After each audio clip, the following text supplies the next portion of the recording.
everyone, and welcome to Valley Homes on TV. I'm Debbie Giordano, along with Todd Flesner.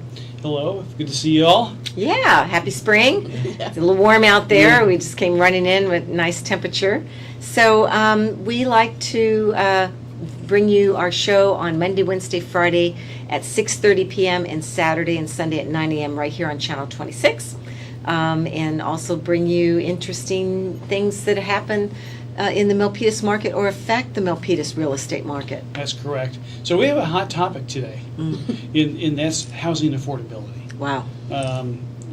We know that's a big issue Yeah. here in this area. The people are concerned about, particularly, how do I overcome the challenge of being able to buy a home if that's my desire is. Yeah. And so we have someone here this afternoon, Adria Quinones-Masur, who's with us. She's with the Housing Trust. Nice. And they specialize in helping folks overcome that challenge. So welcome, Adria. Thank you. Welcome. Thank you for having me. Yeah, thank you for taking time out of your schedule. Thank you. So we kind of like to begin.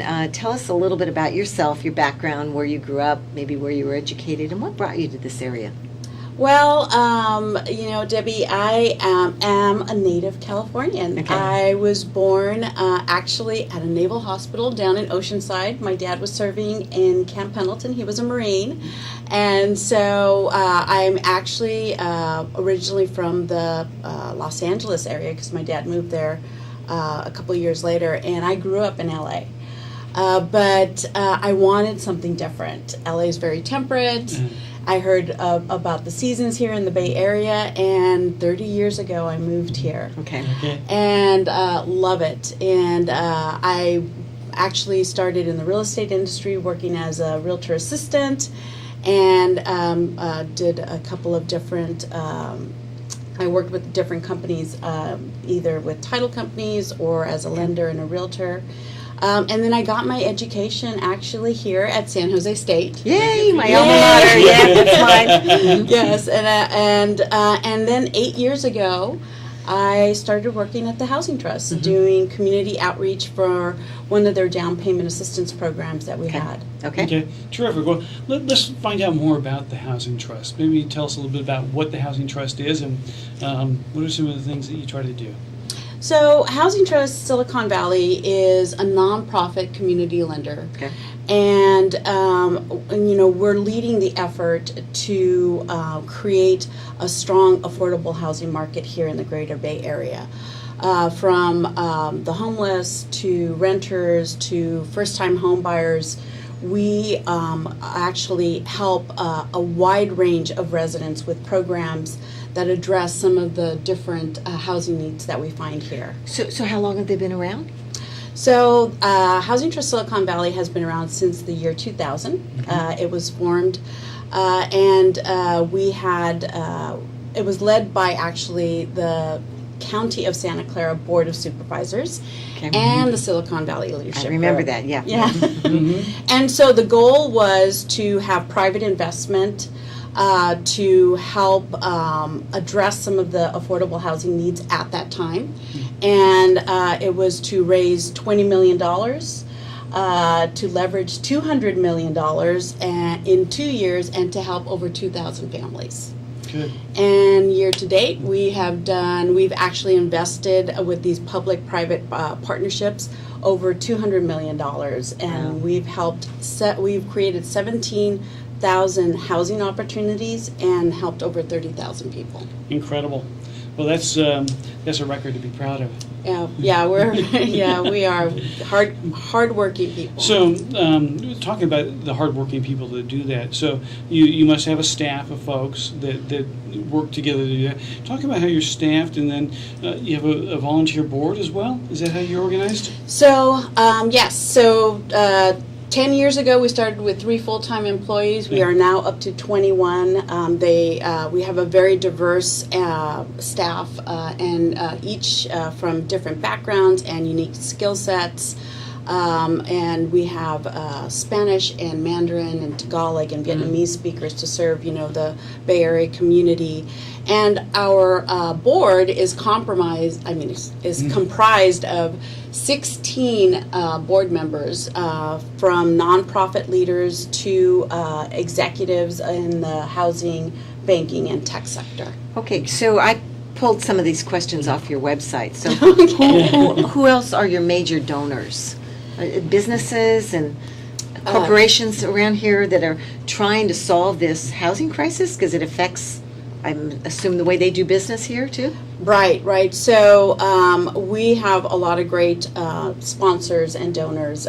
We just had our annual investor briefing in March here in Santa Clara, and we had over 50 sponsors, including Google, Silicon Valley Bank, and LinkedIn, just to name a few. And so it was a fantastic event. And we also, when you're looking at the different programs that we have different foundations that have contributed. For example, our tech fund. Our tech fund actually started as a new investment vehicle to help create fast and flexible capital to acquire buildings and lands in this, Wow. this red hot market that we have. And that all started off in 2017 with Cisco Foundation starting with $10 million, and David and Lucille Packard Foundation invested $5 million, and the Sobrato Family Foundation invested another $5 million, and then at the end of the year we had LinkedIn coming in with $10 million. Wow. Well, that's impressive to hear that you have all these major tech employers here in the Valley, right?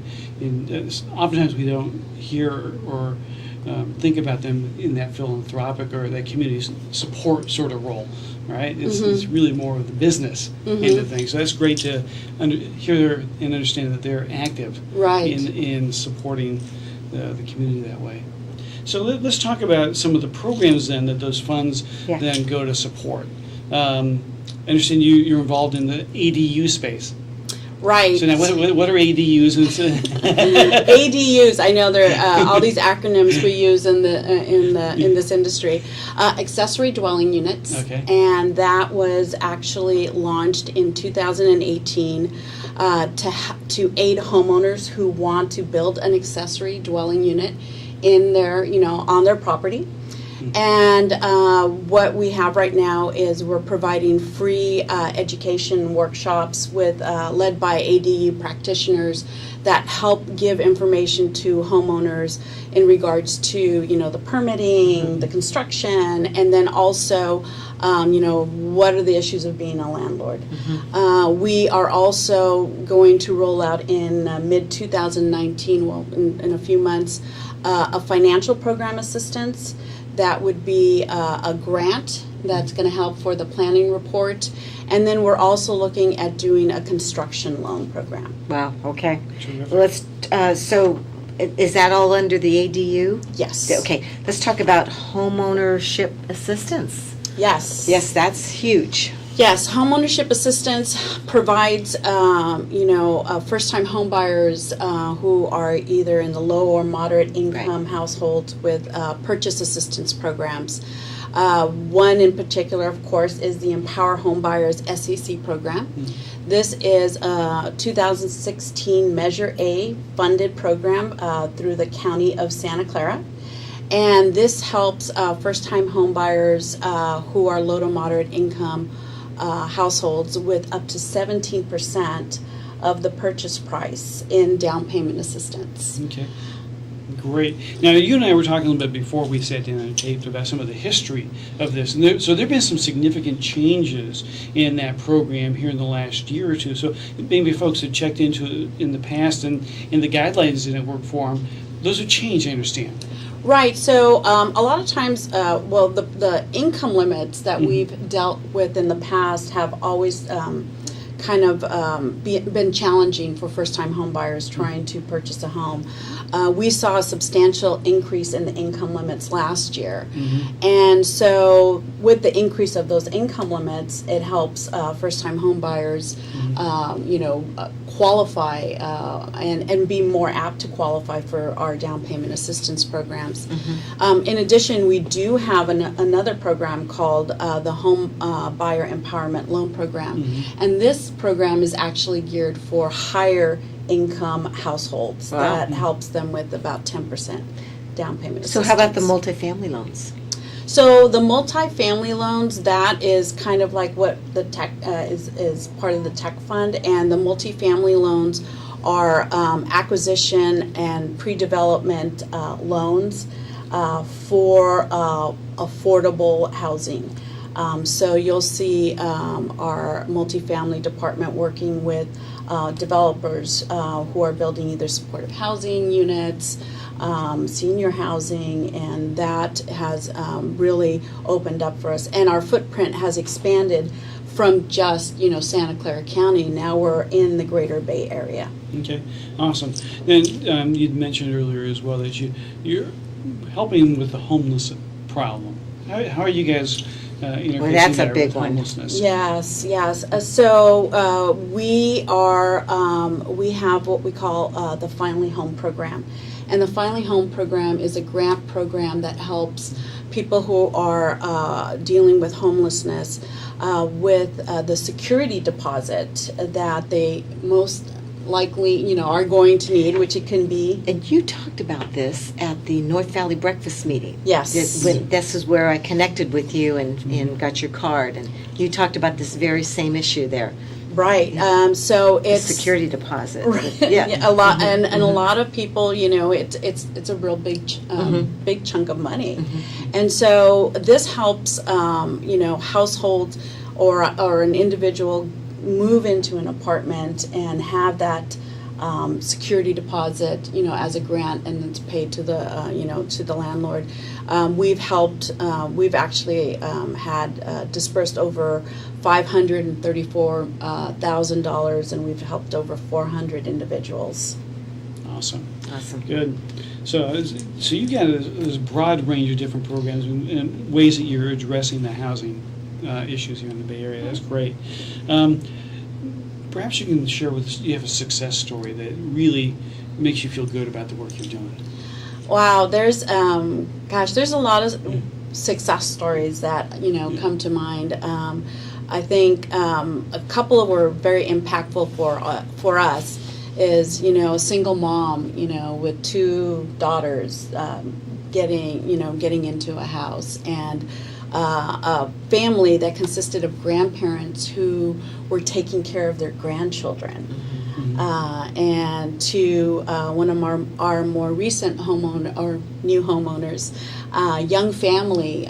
He's a vet, and now they just had their second child, and he's at San Jose State, working on his mechanical engineering degree. So, I mean, there's just so many things, I'm sure. So good people that have really tried hard, but it sounds like you're the Band-Aid to make that happen. It's just that help, that little bit, that gap. Well, I know that in our office we've worked and partnered with the Housing Trust before, and that has been one of the keys in those cases that makes the difference between being able to be in a home of your own and not. And so it's just that little extra boost. So, Adria, what are some of the challenges you're facing right now? I believe some of the challenges that we face in the homebuyer programs is financial literacy.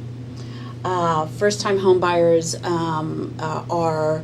I actually read a survey that came out from the California Association of Realtors that surveyed almost 6 million renters, and they were talking about how 73% of those renters were not aware, thought that they had to put 20% down and have that 20% to purchase a house. And we do a lot of home buyer counseling and pre-purchase counseling, and I think financial literacy is one of the challenges, along with just what we see in the market right now, the availability of more affordable housing for families to purchase. Okay, good. What are some of the rewards that you get from your work? I sleep very well at night. I think I'm very. I feel I'm very fortunate. I work with a really, really great group of people, very dedicated. I have a great staff, and it's difficult when you're dealing with people on a day-to-day basis. Sometimes it can be difficult, especially with people wanting that American dream. But when you help the first time that buyer or that family, and if it's a teacher or who that you see just got in, and we're working with teachers right now, it just really makes me feel good. It really does. So any future goals and objectives?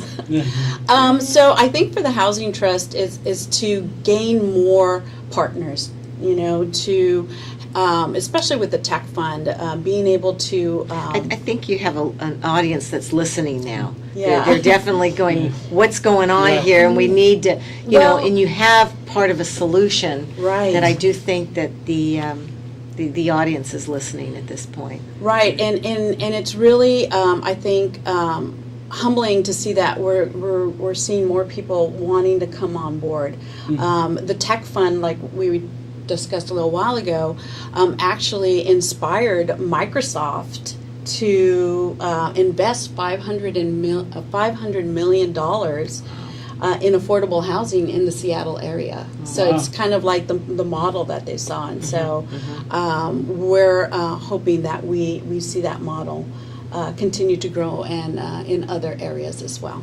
Terrific. Let's say folks have heard something here that's of interest to them. They want to learn more or get additional information. How can they do that? Well, they can easily contact us at the Housing Trust. Our phone number is 408-436-3450. And you can also go to our website, which is www.housingtrustsv, that's Okay. SiliconValley.org. Terrific. I know you got a lot of great information there. Very good. Thank you so much for taking time. Thank you. No, Appreciate it. Thank you. Thanks, Thank you. Andrea, for joining us. Thank you.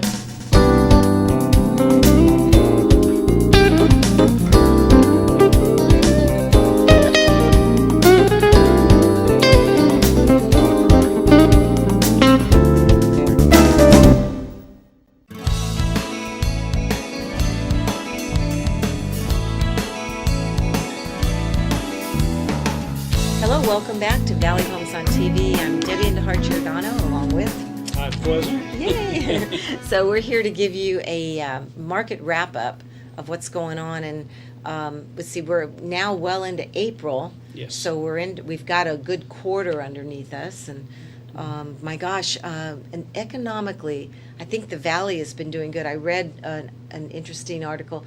We had the highest job postings in 1 month, last month for March, than we've seen for years in 1 month, and Right. that's amazing. Yes. We have record employment numbers, nationwide, but here in the Valley, particularly, is strong. We have more people working in this country than we've ever had working before. Our unemployment rate is, 3%. So, things are humming along. Things are good. And as we've talked many times before, employment and security are key supporters of the housing market. Absolutely. Right? And Yep. so when you feel secure in your job and your future, that's when you can be confident in your ability to buy a home. And of course, that affordability is based on maybe what interest rates are doing, and I know they've held pretty steady. They're doing Yes. good. Yes. Yeah, interest rates have been coming down a little bit. We are at the lowest rates now that we've seen in about the last year and a half. That's exciting. It is, and so we saw rates go up a little bit the first part of this year, and there's always a little bit of volatility, but. Due to some international pressures, German Bund, which is their equivalent of our bond,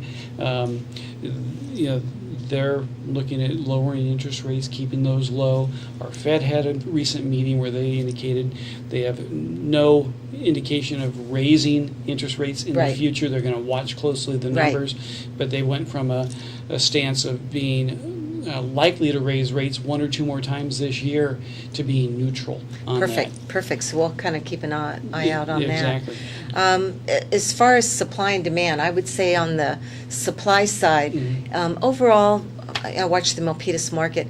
We're at probably a medium to lower end of supply. Okay. So demand is high. I had a open house this past weekend in a home off of Berryessa Road area. Okay. So that's just right on the outskirts of Milpitas. Mhm. Had 35 families through on Saturday, and even on Easter Sunday, which I ended up working, another 20 families through. So for a $1.3 million home. Okay. So they're out there looking. The demand is huge, isn't it? It is, and I've been getting a lot of inquiries as well from folks who want to start that planning process. For what does Nice. it take to be able to buy a home? Nice. And so, I think that there's a lot of demand there for folks who want to make this their home. Yeah, want to make Milpitas, want to make the Bay Area their home. And we know Milpitas, as far as I'm seeing, with BART coming in Mm-hmm. November of this year, with it being central for commuting to a lot of job centers, Mhm. really makes Milpitas a great place to locate. So Absolutely. we're in a really nice Well, sweet do you want spot. to take a look at what the statistics are telling What are us? the numbers? Yes, Yeah. I knew you were going to ask me, and I have them right here. So let's look at what's been happening over the course of a year. Okay. So in March of 2018, actually, we hit about peak there at 1.258 million in Milpitas for a Okay. single-family home. So March of last year, it's at 1,119,000. So it's almost back up to peak. What happened, Todd, is that we had a depression of the real estate values the last 6 months of last year. Mhm. And ever since the beginning of 2019, there's been a steady progression upward. Right. I think during that period of time, we saw interest rates had gone up a little bit. Correct. And we also saw the stock market sell off in October. In October. Of last year. Exactly. So And I think that affected it. Mhm. So we're just about back up to where we were, Okay. which is exciting news for sellers. The sellers that I have here in Milpitas are cashing out, and they're taking their money and going. But condo market, interesting. It still is on the low side.